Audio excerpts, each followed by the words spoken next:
Ethan Calloway stepped out of his sleek black car, adjusting the cufflinks on his expensive suit. The city lights reflected off his polished shoes as he walked toward the entrance of one of the finest restaurants in town. Tonight was an important evening. He was meeting business partners, and as always, he wanted to make an impression. He had built a reputation as a successful man, someone who commanded attention the moment he walked into a room. As he entered, the restaurant's warm lighting and soft music added to the luxurious atmosphere. Waiters dressed in crisp uniforms moved gracefully between tables, serving high-end dishes to wealthy guests. Ethan loved places like this. It was where people of status gathered, where money spoke louder than anything else. A well-dressed hostess greeted him with a polite smile. "Good evening, Mr. Calloway. Your table is ready." Ethan nodded without much acknowledgement, and followed her to a table near the center of the room, where his business associates were already seated. They stood to shake his hand, exchanging firm grips and confident smiles. The evening was off to a good start. As they settled in, a waiter approached their table.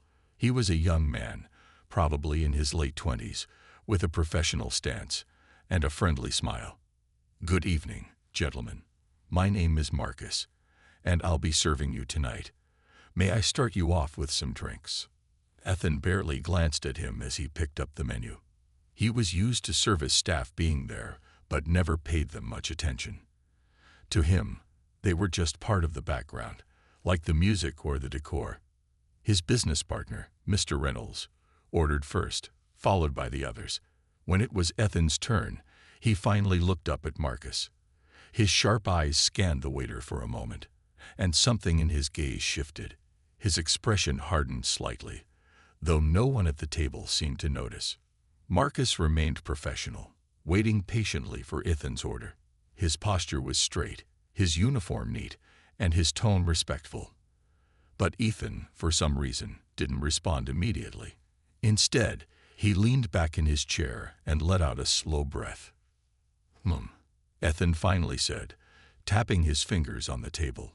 "Are you sure you know how to serve in a place like this?" The question hung in the air for a second, and the table went quiet. Marcus, though caught slightly off guard, remained composed. "Of course, sir. I've been working here for quite some time." Ethan smirked slightly, exchanging glances with one of his colleagues. "Interesting. All right, I'll have the steak, medium rare. And make sure it's done properly. I don't like mistakes." Marcus nodded, noting the order without hesitation. "Absolutely, sir. I'll make sure everything is prepared to your satisfaction." Ethan gave a slow nod but didn't bother thanking him. As Marcus walked away, Ethan turned back to his colleagues, shaking his head slightly as if something had amused him. He leaned forward, lowering his voice slightly. "You'd think they'd have a better selection of staff here," he muttered. The others at the table chuckled softly, though some shifted uncomfortably. The conversation moved on, but something in the air had changed. Unbeknownst to Ethan, someone sitting behind him had taken notice. Marcus walked back toward the kitchen, keeping his steps steady and his expression neutral. Years of working in fine dining had taught him to stay professional, no matter how a customer behaved. He had dealt with all kinds of people, some kind, some demanding, and some who barely acknowledged his presence. But there was something about Ethan Calloway's tone that felt different. It wasn't just impatience or arrogance. It was something deeper, something Marcus had experienced before. Still, he refused to let it affect him.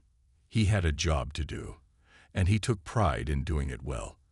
As he passed the other waiters, one of them, a coworker named Daniel, gave him a knowing look. "You okay?" Daniel asked in a low voice. Marcus nodded. "Yeah, just another table." He wasn't going to let one man's attitude ruin his night. He placed Ethan's order with the chef, making sure every detail was correct. Then he checked on his other tables, smiling warmly at guests, refilling glasses, and ensuring that everything was perfect. Meanwhile, back at Ethan's table, the conversation had turned to business. Ethan spoke with confidence, sharing his latest investments and future plans. He loved being the center of attention, and his colleagues admired his success. He had worked hard for his wealth, and he enjoyed the privileges that came with it. After a while, Marcus returned, carefully carrying a tray with the drinks they had ordered. He placed each glass on the table with precision, making sure everything was just right. As he set Ethan's drink down, he stepped back slightly. "Your drinks, gentlemen. Your food will be ready shortly." Ethan picked up his glass and took a sip before glancing at Marcus again. He tilted his head slightly, as if studying him. "Tell me, Marcus," he said suddenly, his voice just loud enough for the whole table to hear. "Have you ever served important people before?" Marcus met his gaze without hesitation. "Yes, sir. I've served many guests here, including well-known business leaders and celebrities." Ethan chuckled, shaking his head. "Is that so? And do you ever wonder what it's like to sit at this table instead of serving it?" A few of the men at the table exchanged glances. Some smirked. Others looked unsure if Ethan was joking or not. Marcus, however, remained calm. He had heard comments like this before. "I take pride in my work, sir," Marcus replied smoothly. "Making sure our guests have the best experience is important to me." Ethan raised an eyebrow. "That's a good answer," he said, sipping his drink again. "But let's be honest. You must have thought about it at least once. Sitting at a table like this, discussing big deals, making decisions that actually matter." Marcus kept his polite smile.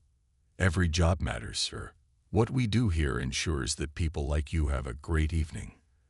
Ethan smirked again, but didn't push further. He simply leaned back in his chair, tapping his fingers against his glass. Marcus gave a respectful nod and stepped away, continuing his work. He didn't see it, but just a few feet behind Ethan, someone had been listening carefully.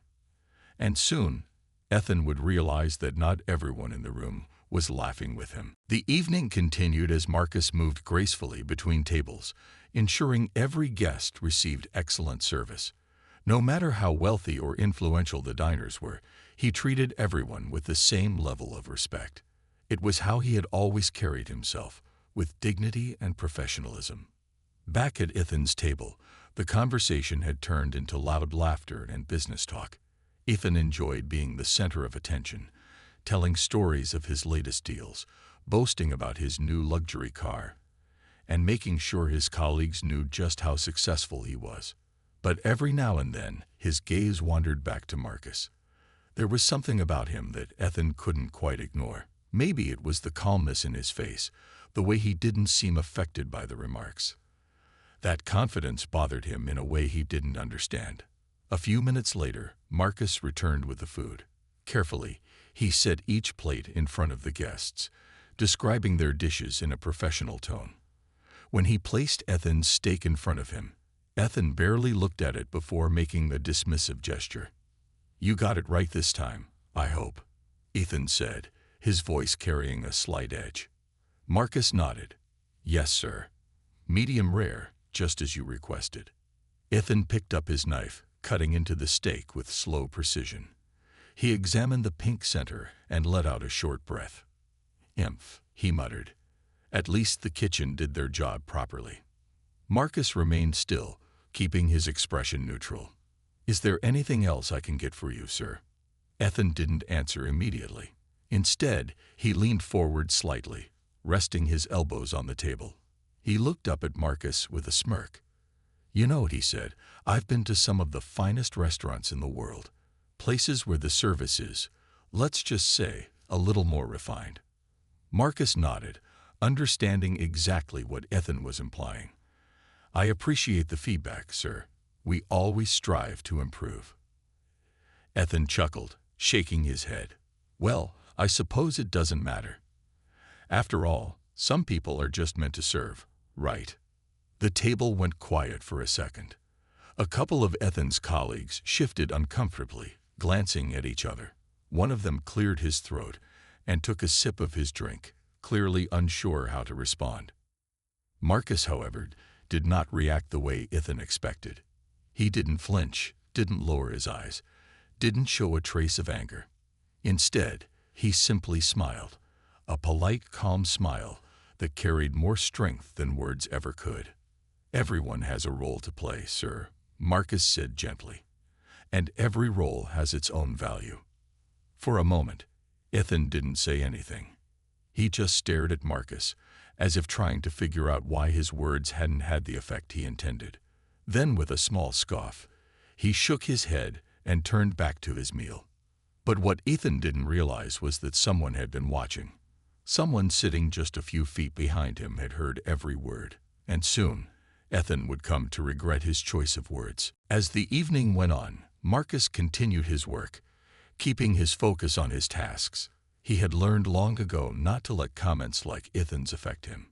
Words could only hurt if he allowed them to, and he refused to give anyone that power. Still, he couldn't ignore the feeling that something was about to happen. There was a strange energy in the air, one that even some of the other guests seemed to notice. Ethan, on the other hand, was in his usual mood, pleased with himself, proud of his wealth, and completely unaware that his words had caught the attention of someone important.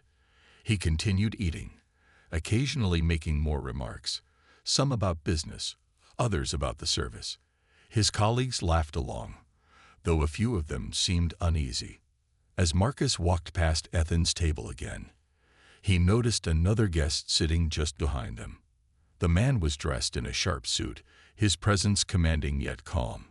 His face held an expression of quiet observation, as if he had been listening carefully to everything happening at the table in front of him. Marcus recognized him instantly. His heart skipped a beat, but he kept his face neutral. He didn't want to show any reaction. Meanwhile, Ethan continued talking, unaware of the man sitting just a few feet behind him. He leaned back in his chair, taking a sip of his drink, then let out a satisfied sigh. "You know," he said, shaking his head, "some people just don't understand what it means to be successful. They think hard work is enough. But in reality, it's all about knowing the right people, making the right moves. That's what separates people like us from, well, everyone else." Marcus kept walking, pretending not to hear. But he knew the man behind Ethan had heard everything. The way he sat still, the way his eyes remained focused, it was clear that he was paying attention. Ethan's colleagues exchanged glances again. Some of them nodded in agreement, but others seemed to sense that something was off. The air around the table felt heavier now, as if they too were beginning to notice the presence behind them. Finally, the man sitting behind Ethan set his fork down. The soft clink of metal against the plate was almost unnoticeable, but to Marcus it felt like a signal, like something was about to change. Marcus turned just slightly, just enough to see the man's face more clearly. There was no anger there, no immediate reaction, just quiet authority. The kind that didn't need loud words to make an impact. Ethan was still unaware, still lost in his own world, still convinced that he was the most important person in the room. But soon he would realize that he wasn't, and when he did, it would be a moment he would never forget. Marcus continued serving the other tables, but he could feel the weight of the moment approaching. He had spent years working in fine dining, and he had developed a sharp sense for when something was about to shift in a room. And right now, something was definitely shifting. Behind Ethan, the well-dressed man had been silently observing everything. He hadn't spoken a word yet, but there was something about his presence that demanded attention. Marcus knew exactly who he was, and he wasn't the only one. Some of the other restaurant staff had also recognized him. A few exchanged quick glances, while others subtly adjusted their posture, suddenly more aware of the importance of their guest. But Ethan, he still had no idea. He continued eating, still lost in his own world of self-importance. He cut another piece of his steak, shaking his head slightly. "You know," he said, his voice carrying just enough to be heard by those around him, "some people spend their whole lives in jobs like this, thinking that if they just work hard enough, they'll make it. But let's be honest, hard work only gets you so far." A few of his colleagues chuckled awkwardly, clearly unsure whether to agree or stay quiet. Ethan leaned back in his chair, swirling the drink in his glass. Connections, that's what matters. If you don't have them, well, you end up serving tables for people like us. The moment he finished his sentence, the man behind him finally moved. He slowly set his napkin on the table, cleared his throat, and spoke in a deep, steady voice. That's an interesting perspective. The sound of his voice made Ethan freeze. Something about it carried weight, an authority that couldn't be ignored. The table went silent, and even some of the surrounding guests turned slightly, sensing the change in the air. Ethan frowned and turned around, ready to dismiss whoever had spoken. But the moment he saw the man's face, all the color drained from his own. His confident smirk vanished, replaced by wide eyes and a stiff posture. Jonathan King, the billionaire investor, one of the most influential figures in the business world. A man whose name alone was enough to open doors or close them forever. And worse, Ethan knew him. Or rather, he had spent years trying to get a meeting with him.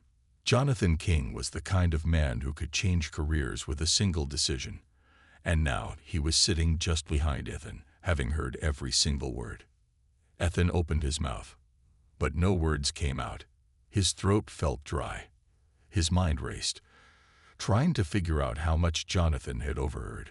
The restaurant was quiet now, all eyes on Jonathan as he slowly stood up, his gaze locked onto Ethan. And in that moment, Ethan Calloway, usually so full of confidence, so sure of his power, felt something he hadn't felt in a very long time. Ethan swallowed hard, his mind racing as he tried to process the situation.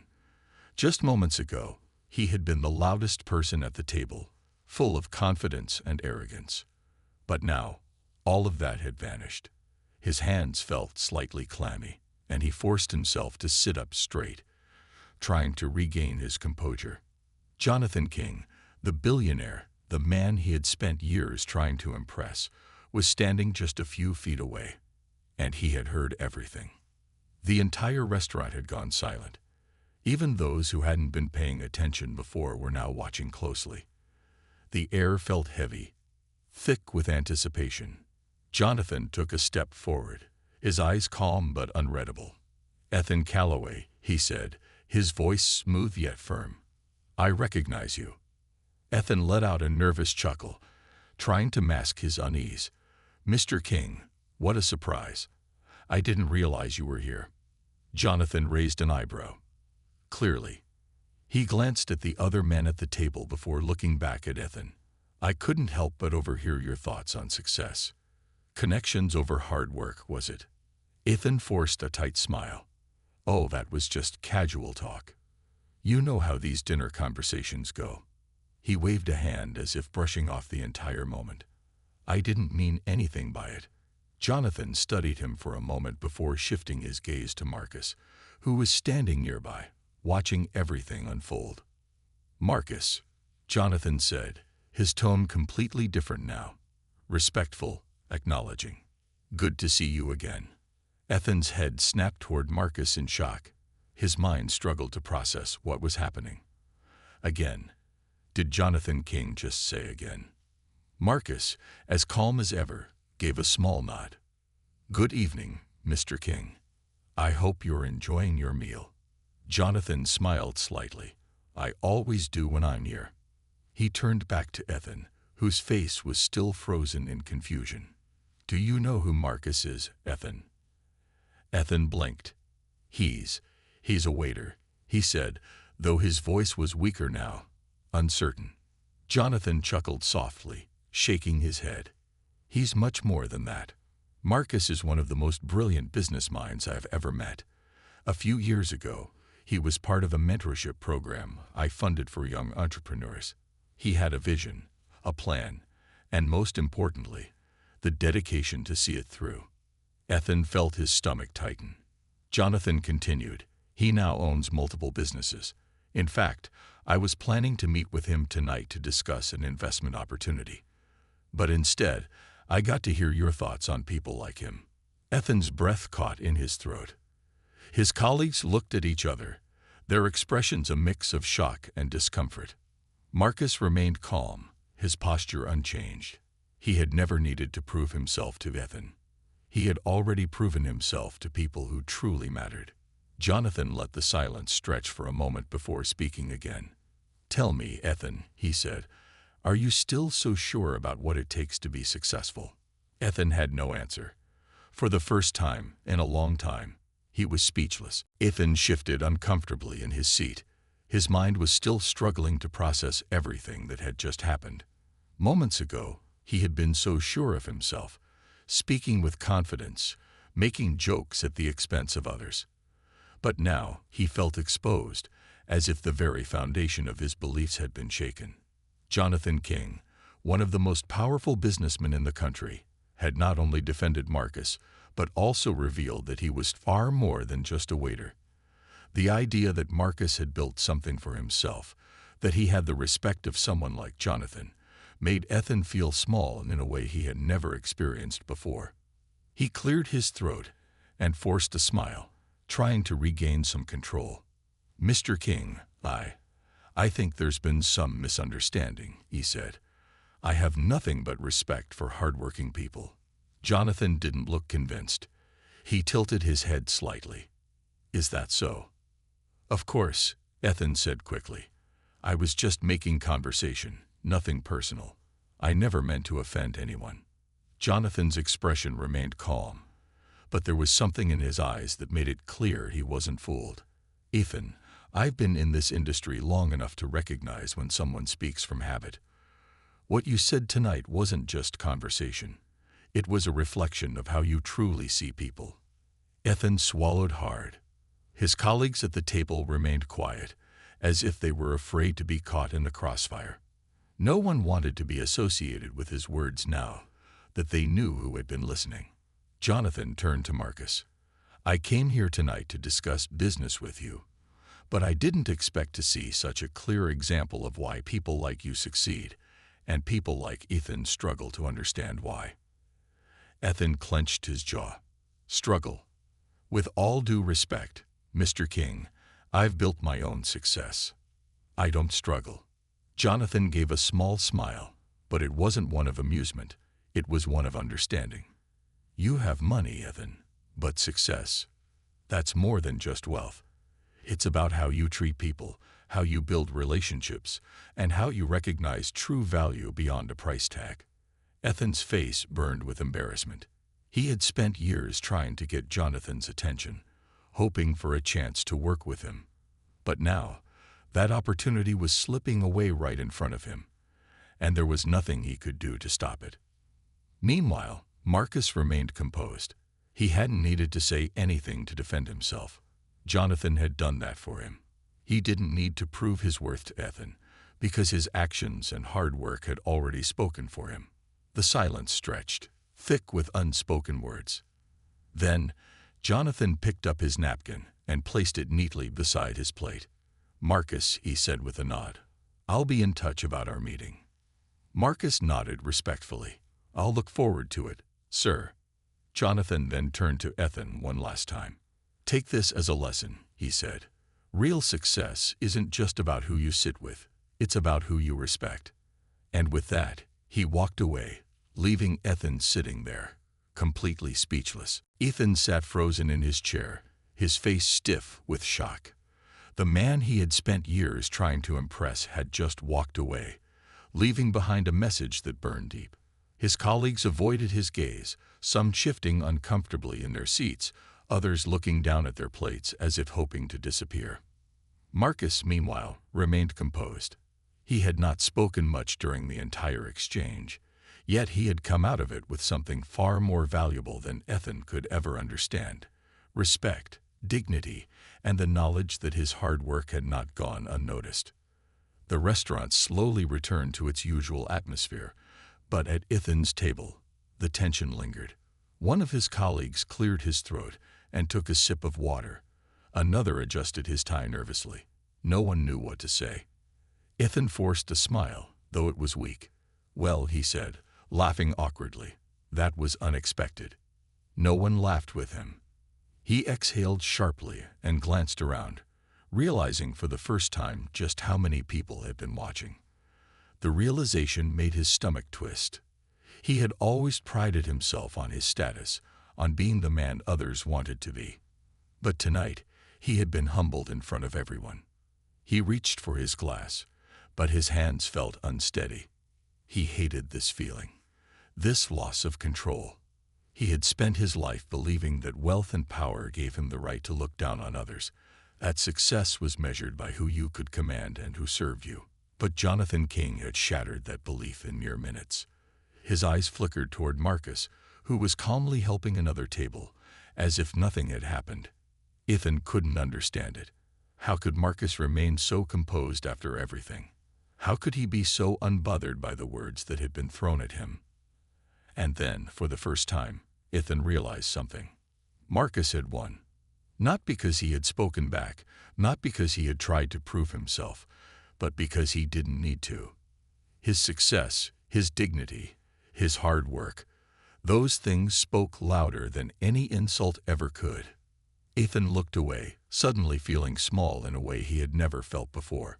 After a few more moments of silence, one of his colleagues set his napkin down and stood up. "I think I'm going to call it a night," he said. The others quickly followed, one by one excusing themselves from the table. They had no more interest in sitting with Ethan tonight. Soon, he was left alone. The once lively table, filled with laughter and conversation, now felt cold and empty. The expensive meal in front of him had lost its taste. He had come into this restaurant feeling like the most important person in the room. Now, he wasn't even sure who he was. And for the first time in a long time, Ethan Calloway had something new to think about.